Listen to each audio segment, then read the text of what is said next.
Le Spanglish est ce mélange épicé, parfois savoureux, parfois indigeste, d'espagnol et d'anglais que l'on entend tant aux États-Unis et dans d'autres pays où la présence de locuteurs des deux langues est importante. Voulez-vous en savoir plus sur cette variété linguistique hybride qui, bien que violant les règles et la pureté de la langue, a déjà conquis le monde grâce à la musique? Restez avec nous et découvrez le controversé mais amusant Spanglish. Bonjour, je suis Constantino de Miguel, bienvenue sur notre chaîne.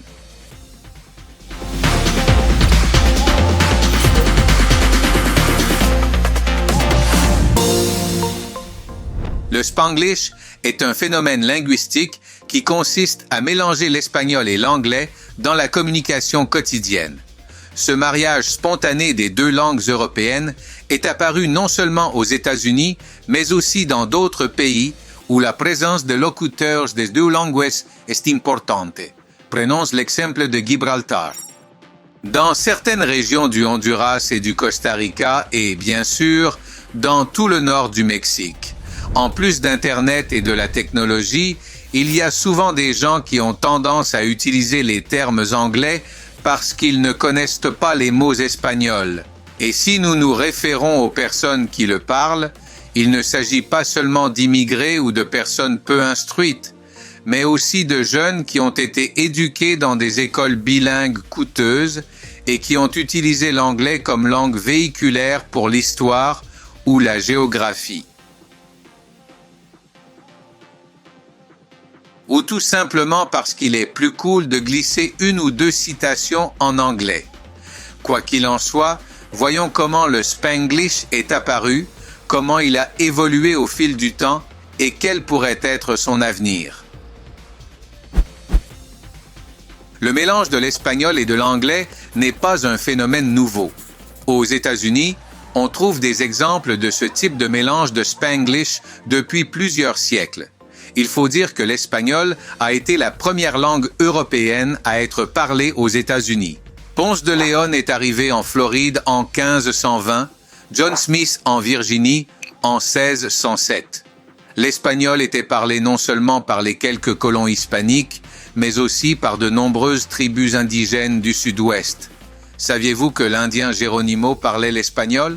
Au 19e siècle, la frontière entre le Mexique et les États-Unis s'est déplacée vers l'ouest et les hispanophones et les anglophones se sont retrouvés de plus en plus souvent en contact. Du Texas à la Californie, mais aussi dans des enclaves en Louisiane et en Floride, des mots et des expressions sont apparus qui combinaient des éléments des deux langues.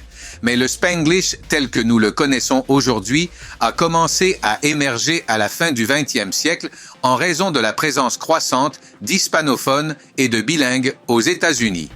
Portoricains à New York, Cubains en Floride, Mexicains en Californie ou dans l'Illinois. Dans les années 1980 et 1990, le Spanglish est devenu encore plus visible dans les médias, la musique et la culture populaire. Des chansons comme La Bamba de los Lobos ou Living la Vida Loca de Ricky Martin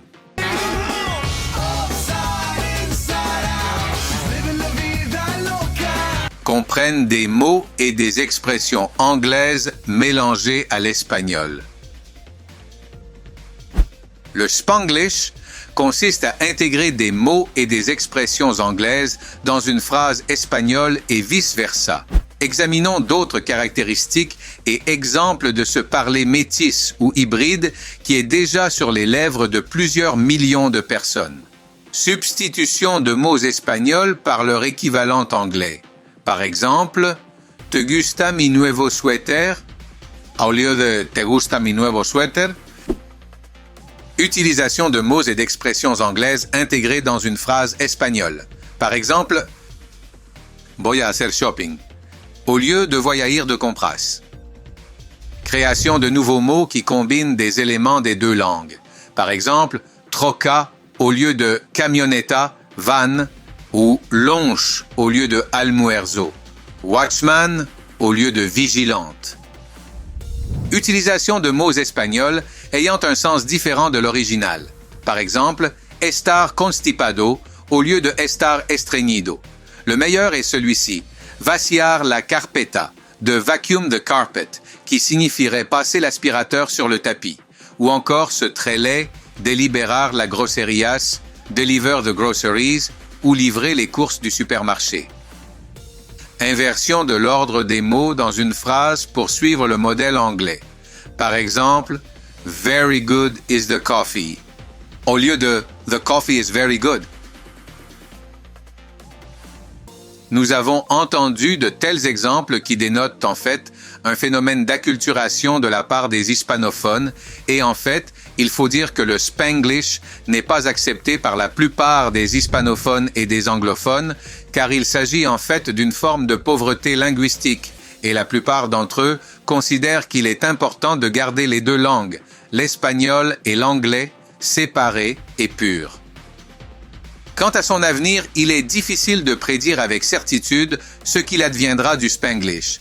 Certains experts pensent qu'il pourrait continuer à évoluer et à s'étendre à mesure que de plus en plus d'hispanophones interagissent avec la langue et la culture anglaise.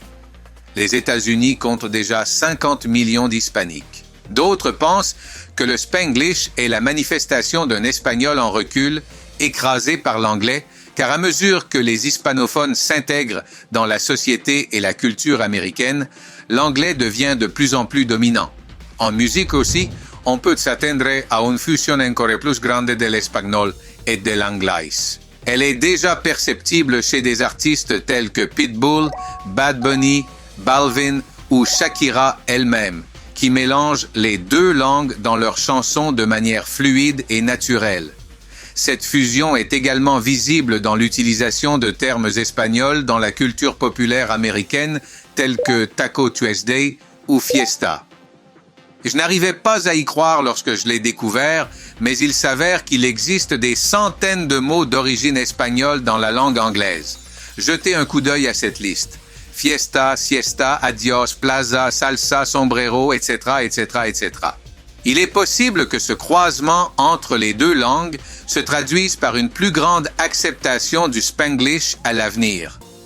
Comme la population hispanophone des États-Unis continue de croître, il est probable que le Spanglish continuera d'être utilisé comme forme de communication quotidienne, mais surtout informelle et familière. Son utilisation peut être acceptable ou inappropriée selon les circonstances, mais qui sait, il est également possible que le Spanglish évolue pour devenir une variété linguistique à part entière, une langue melting pot, avec ses propres règles et conventions.